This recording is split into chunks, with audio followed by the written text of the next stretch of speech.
La professione è nata dei legami che ho col Veneto, dei legami che ho con la famiglia di mio papà, con la storia di mio papà e le mie radici che sono ovviamente venete, che mio papà è nato a Cittadella, è emigrato dopo la guerra in Canada e ci ha sempre fatto capire che era importante mantenere le radici. E ci sono un sacco di emigranti storici in Svizzera per ovvie ragioni storiche, la Svizzera è un paese molto vicino all'Italia. Per quanto riguarda invece i giovani di nuova immigrazione stiamo cercando di costruire un gruppo sempre più folto, sempre più nutrito, anche se è difficile per via della tipologia della nuova immigrazione, che è molto specializzata, è un'immigrazione singola ma silente e di gente ovviamente altamente qualificata che si integra e cerca di integrarsi nel tessuto sociale.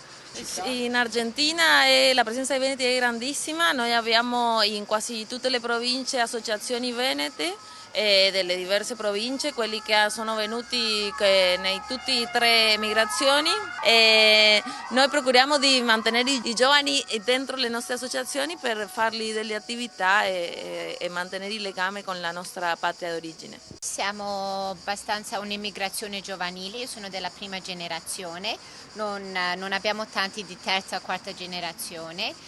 Fra noi giovani cerchiamo di integrare, di avvicinarci con la nostra patria qui nel Veneto. Abbiamo parecchie veneti che hanno le loro imprese che cercano di portare import e export e la cultura veneta nelle loro imprese e cerchiamo di fare il nostro migliore possibile di mantenere la nostra cultura in tutta Sudafrica. Sì, abbiamo una comunità abbastanza grande in Nuovo Galles del Sud, in Sydney e ci sono praticamente una maggior parte dei grattacieli che abbiamo da noi è fatto dai veneti, o che sia l'emigrato o quello del prima generazione, anche seconda, abbiamo anche il terzo, però non tanti.